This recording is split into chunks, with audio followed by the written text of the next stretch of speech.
Bapak John Effendi Saragi. Selamat sore, Pak. Sorry, Pak. Nah, kami hari ini bersama pakar kita, tim ahli kita, Bapak Jinsono Purba SP. Selamat sore, Pak Jinsono. Sore, Pak. Sore. Hari ini kita akan berbagi informasi yang luar biasa tentang bagaimana solusi kepada tanaman jagung dari segi hama penyakit. Kita yakin Bapak Ibu sekalian, kalau untuk menyuburkan tanaman jagung, membuat tanaman jagung hasilnya, panennya berlimpah, Bapak dan Ibu, kita semua nggak perlu ragu. Kita sudah sama-sama yakin dengan Dynagrow, produk organik pupuk yang teruji, terbukti, dan terjamin.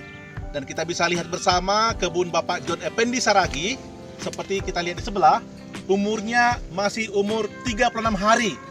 Namun pertumbuhannya sangat luar biasa bagus, sangat pesat dibandingkan tanaman jagung yang ada di sekitarnya dengan umur yang sama. Namun, walaupun tanaman jagung subur, yang perlu diwaspadai adalah tentang penanganan hama penyakit. Nah, di sore hari ini, Bapak Jinsono Purba SP akan berbagi jenis penyakit apa yang umum pada tanaman jagung dan apa solusinya. Silakan, Pak Jinsono Purba. Oke, terima kasih. Selamat sore buat para sahabat petani jagung di seluruh Indonesia. Ya, saya akan berbagi kepada kita semua ya bagaimana menjadi timbul masalah pada tanaman jagung dari segi ada hama dan penyakit ya. Nah, saya akan membagi tips bagaimana caranya edukasi supaya tanaman jagung ini terlepas daripada serangan hama dan penyakit. Nah, saya akan jabarkan yang sering menyerang pada tanaman jagung adalah hama, itu yang pertama, dan yang kedua adalah penyakit. Nah, saya akan mau sampaikan ya, yang terutama kita akan bahas yaitu dari hama. Hama yang sering menyerang pada tanaman jagung kita itu adalah ada hama ulat ya yang sering menyerang di tanaman jagung, ulat tentara yang namanya armyworm. Sering sekali menyerang pada pucuk daripada tanaman jagung. Nah, yang kedua adalah hama kutu. Kutu yang sering dia terlihat pada saat di pertumbuhan, titik pertumbuhan daripada tanaman jagung. Nah, untuk bisa mengendalikannya ini adalah kita akan berikan pemahaman yang sering kita berikan adalah insektisida.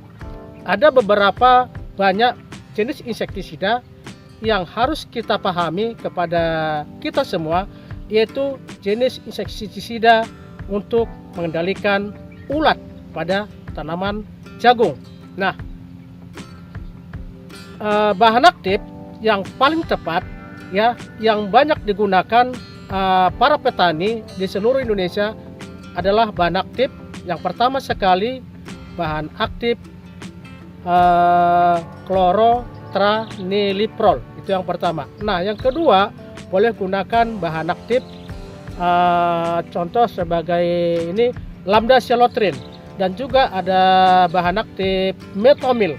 Silakan, ketiga bahan aktif ini tidak serta-merta digunakan secara aplikasi sekaligus ya. Nah, boleh dengan cara pola bergantian. Misalkan untuk yang serangan ulat, boleh pertama sekali berikan yang namanya lambda-cyhalothrin. Nah, untuk kemudian baru diberikan aplikasi berikutnya bahan aktif chlorotraniliprol. Nah, chlorotraniliprol ini kelebihannya adalah mampu menembus, karena cara kerja daripada chlorotraniliprol itu menembus translaminar. Nah, itu yang pertama. Nah, kalau untuk jagung ya, yang selanjutnya jenis penyakit pada umumnya yang sering menyerang pada tanaman jagung yaitu serangan bule. Yang terutama ada serangan bule. Bule ini sering sekali menyerang pada di bawah umur 1 bulan. Nah, ini contohnya ya. Nah, ini contohnya yang serangan bule. Ini sering sekali menyerang di bawah usia 1 bulan, artinya 30 hari. Lewat 30 hari dia sudah tidak ada lagi serangan, karena ini masih tahapan vegetatif titik pertumbuhan. Nah, baik, saya akan memberikan solusi trip untuk bisa mengantisipasi, bukan memberantas, mengantisipasi, mencegah supaya tidak terjadi serangan bule. Yang pertama, pada saat pemberian aplikasi di pembenihan. Benih itu harus diberikan aplikasi larutan yang namanya contoh di Metomop. Boleh. Caranya bagaimana? Caranya boleh secara perendaman. Nah, setelah direndam, dikerek anginkan, baru dilakukan penanaman di lokasi lahan kita. Itu yang pertama. Kemudian setelah tanam, apa yang harus dilakukan? Yang dilakukan adalah penyemprotan. Cukup itu 2-3 kali aplikasi dalam satu musim, di bawah 1 bulan. Itu yang sering terjadi. Bagaimana caranya? Boleh melakukan penyemprotan. Bahan aktif apa? Bahan aktif di Metomop. Itu. Nah, untuk merek dagangnya boleh nanti cari di toko di sekitar Anda. Tapi jangan lupa Bapak Ibu sekalian, yang paling penting adalah menjaga daya tahan imun pada tanaman jagung. Apa itu? Ginagro. Karena dia sumbernya, nutrisinya yang sangat lengkap. Lengkap unsur hara, makro dan mikro. Bayangkan, kalau ini sudah tercukupi, ya, bisa mengantisipasi tingkat serangan daripada hama dan penyakit. Jangan lupa, unsur hara yang lengkap mampu menahan daripada serangan hama penyakit, di samping daripada penggunaan pestisida secara kolektif. Itu. Terima kasih. Baik, pertanyaannya Pak Jinsono, kalau yang penyakit seperti ini ada pada jagung, apakah masih ada kemungkinan ini diperbaiki? Nah, baik, terima kasih. Kalau prosesnya kejadian seperti ini, kalau sudah terkena, itu tidak akan bisa lagi kembali normal. Lebih baik cara pencegahannya adalah dicabut. Kalau sudah terkena, dicabut dan dibuang. Jangan sampai dibiarkan di lokasi area pertanaman jagung.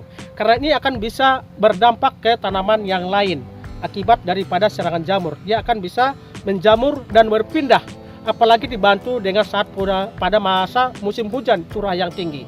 Ya, itu yang pertama. Bisa menular ya maksudnya ya? Bisa menular, Bapak Ibu sekalian, bisa menular. Sebaiknya dilakukan pencegahan sebelum terjadi serangan bulai. Begitu Pak. Baik. Oke. Penyakit yang umum juga pada jagung tadi Bapak sampaikan ulat tentara ya. Nah, seperti ini mungkin akibatnya ya? Penyakit Pak, Bukan. hama. Hama ya. Oh, kalau hama penyakit? Kalau hama seperti ini. Kalau dia hama ya, berarti terjadinya proses perusakan daripada struktur dan di daun, di tanaman ya, di daun tanaman. Ciri-ciri fisiknya adalah adanya koretan, adanya semacam dikrokoti. Karena apa? Sifatnya ulat tersebut adalah memotong, menggerek daripada pucuk pertumbuhan. Itu ulatnya. Nah, tapi kalau ulat tersebut sudah seperti ini, gampang diatasi. Boleh diatasi dengan menggunakan pestisida seperti yang saya katakan tadi. Begitu Pak. Baik. Nah, kalau misalnya tanaman jagung sudah seperti ini, bekas makan ulat, apakah masih ada kemungkinan dia bisa bertumbuh subur kembali atau mungkin mengarah ke hasil panennya? Apakah ada pengaruh gitu ya untuk peningkatan? Pengaruh sudah pasti ada terjadi dampaknya. Dampaknya adalah kalau kita tidak lakukan pengendalian sedini mungkin, itu akan berdampak daripada produksi. Tetapi, nah kalau sudah begini kondisinya masih bisa terbantu karena pucuk daripada masih keluar, karena ini masih vegetatif, kecuali generatif. Kalau generatif terjadi serangan, itu tidak akan memungkinkan keluarnya maksimal produksi jagungnya. Begitu Pak. Jadi seperti ini dia posisinya boleh dilakukan pencegahan, tetapi ini masih bisa dimaksimalkan pertumbuhan secara generatif. Begitu dia. Baik, terima kasih banyak Bapak Jinsono Purba SP ya. Informasi yang luar biasa telah dibagi kepada kita semua, dan semoga ini bermanfaat kepada petani jagung dimanapun berada di seluruh Indonesia. Dan kalau ada pertanyaan yang kurang jelas, silahkan nanti Bapak dan Ibu komentar ataupun isi pertanyaannya di kolom komentar yang terdapat dalam channel Bertani dengan Benar di YouTube. Semangat pagi, terima kasih. Terima kasih.